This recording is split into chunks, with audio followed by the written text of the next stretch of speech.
Now I'll pass it on to Nikita. Well, I'll be talking about the 5-force model. The 5-force model includes the bargaining power of customers, the bargaining power of suppliers, the threat of substitute products, as well as the threat of new entrants and competitive rivalry within an industry. However, when we talk about the Tata Nano, 3 are applicable, including the threat of new entrants. Basically, GM currently offers a Chevrolet Spark, which is sold currently in India. However, the price difference between this car and the Tata Nano is huge. Therefore, GM is looking to China to produce a cheap small car which would give competition to the Tata Nano in the future.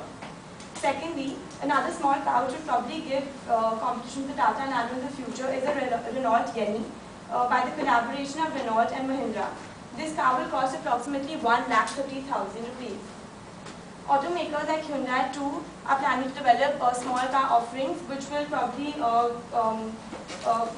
give competition to the Tata Nano in the future. Secondly is the threat of new entrants. Basically, the main competitor for the Tata Nano is the Maruti 800, which is sold in India. It was launched in December 1984. It is manufactured by the Maruti Udyog and sold at around $5,000 in India. The Maruti 800 has great fuel efficiency and very low maintenance cost. The Maruti 800 is exported to many countries at present, including Southeastern Asia, and was also exported in Europe for 4 years.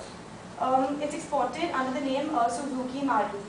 The Maruti 800 was the largest selling car in India till the Maruti Alto took its title.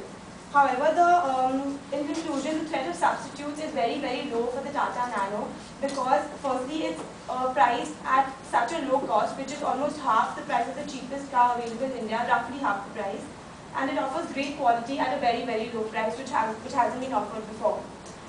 Since its only competition is the Maruti 800, it doesn't give a stiff competition at all because firstly its sales have dropped by approximately 20% already, which is prior to the launch of the Tata Nano. Also, it was the largest selling car in India till the Maruti Alto took its place. Lastly, rivalry. When we talk about competitive rivalry, rivalry is usually intense in a market where there is still competition. However, when we talk about the Tata Nano, there's little or no competition at all. As I said earlier, its sales have dropped by 20%, and also its title was taken by the Maruti Alto before it was the largest selling car in India. That's it.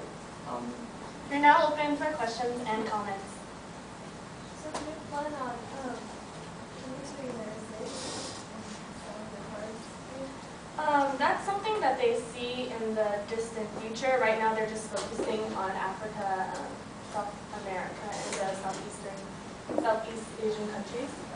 They're focusing on developing countries because, as we've mentioned before, this car has no air conditioning. A lot of the features that Americans and other countries see as luxury is just focusing on providing four-wheel transportation to people.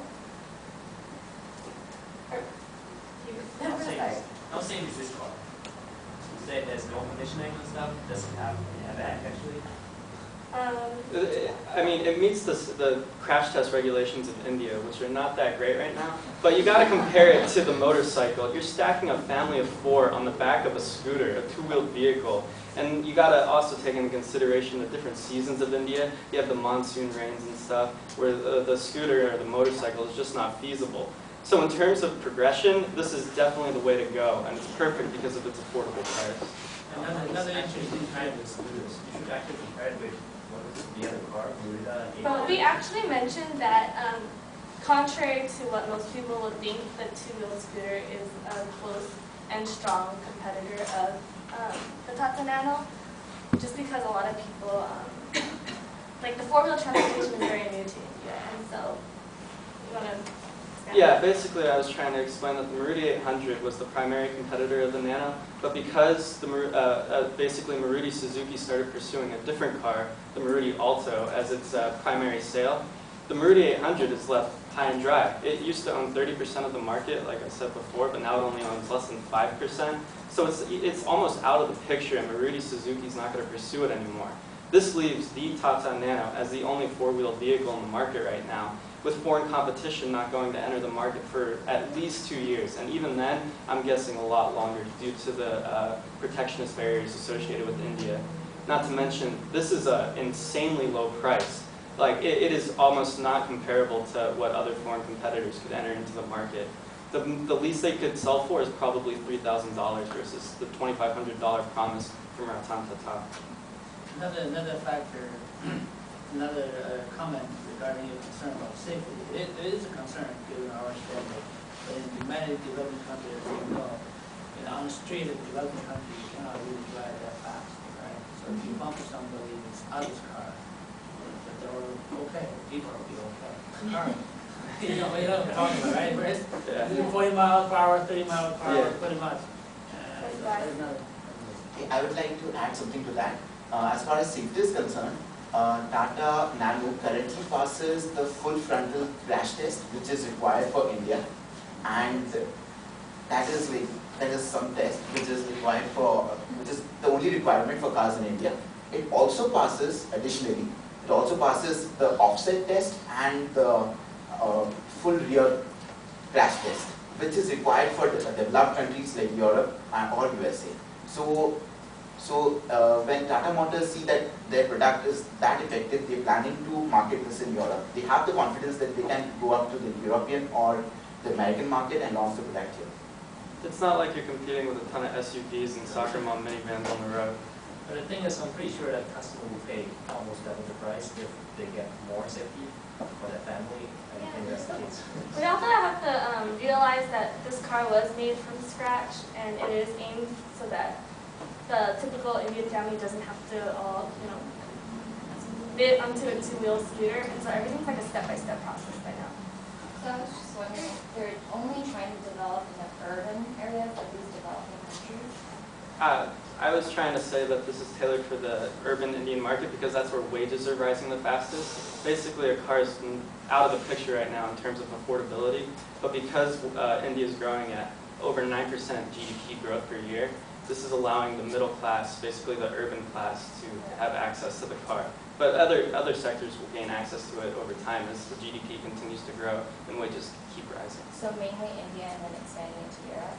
Yeah, actually shouldn't, it doesn't want to expand in America and everything, because in the United States, everyone would rather prefer to buy a car that's $5,000. No one would purchase a car that's $2,500. That's true, but I meant like other developing countries. Yeah, Like because besides India. Yeah, This it's is- expanding to other developing countries. This is the revolution. If this is the car to transition yourself from like an agricultural economy to an industrial power, and this is the car you need to gain access to that high-tech vehicle, then this can be tailored to all the developing country markets. Well, have you guys thought about how fast these developing countries are actually expanding industrially? Because these developing countries are mainly rural and not urban, right? So how big is Right. So you have the Indian economy, which is skyrocketing, only right behind China, and then other economies are certainly going to take on as soon as they, I mean, in economic terms, we talk about how you have to increase foreign competition, and you have to basically, the competition promotes industry, and this is how the car will transition itself. If you can have this car go into the South Africas and the Argentinas and Brazils and Thailands, then you can transition from that scooter that they're most accustomed to and be well on your way to like an industrial vehicle. One more question? How fast do we go? How fast they go? They go at a max. Well, 65. yeah, 65 max, but most cars will probably go like 45. So it's like really slow. In comparison. Yeah, in comparison to the United States, we can drive like A lot of 80. interest from the class, so What is low price? What's the profit margin again? The profit margin isn't that much, but they definitely do make a little profit. It's definitely a high volume sales Yeah. strategy. It's basically he's trying to fulfill his dream of giving the middle class an opportunity of having to fulfill their dreams of owning a car more than anything. okay, thank you very much.